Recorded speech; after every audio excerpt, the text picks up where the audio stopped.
വീണ്ടും കണ്ണൂരിലേക്കാണ്. അവിടെ കോൺഗ്രസ് ഓഫീസിന് നേരെ അക്രമം. കരിവെള്ളൂരിൽ കോൺഗ്രസ് മണ്ഡലം കമ്മിറ്റി ഓഫീസിലെ പ്രചാരണ ബോർഡുകൾ തീവെച്ച് നശിപ്പിച്ചിരിക്കുന്നു. അക്രമത്തിന് പിന്നിൽ CPM എന്നാണ് കോൺഗ്രസ് ആരോപിക്കുന്നത്. ഫെലിക്സ് പുളിക്കൽ വിവരങ്ങളുണ്ട്. ഫെലിക്സ്, കഴിഞ്ഞ ദിവസമാണ് അവിടെ പ്രിയദർശിനി ക്ലബ്ബ് അല്ലേ, കോൺഗ്രസ് നേതൃത്വം നൽകുന്ന ക്ലബിന് നേരെ ഒരു ഇത് അടുത്ത് തന്നെയാണോ അക്രമം ഉണ്ടായത്? ഇതിപ്പോൾ എവിടെയാണ്? പോലീസ് അന്വേഷിക്കുന്നുണ്ടോ?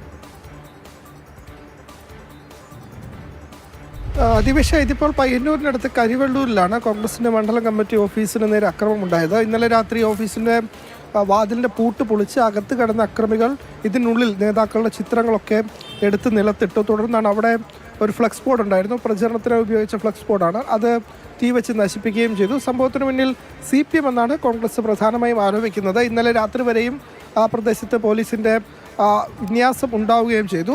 ദിവിഷ സൂചിപ്പിച്ച പോലെ തന്നെ തെരഞ്ഞെടുപ്പിന് പിന്നാലെ കോൺഗ്രസ് ഓഫീസുകൾക്ക് നേരെ വ്യാപകമായി കണ്ണൂർ ജില്ലയിൽ അക്രമം ഉണ്ടാവുന്നുണ്ട്. ഇന്നലെ തലശ്ശേരിക്കടുത്ത് എരഞ്ഞോളിയിലാണ് കോൺഗ്രസിൻ്റെ നിയന്ത്രണത്തിലുള്ള പ്രിയദർശിനി ക്ലബ്ബ് അടിച്ചു തകർത്തത്.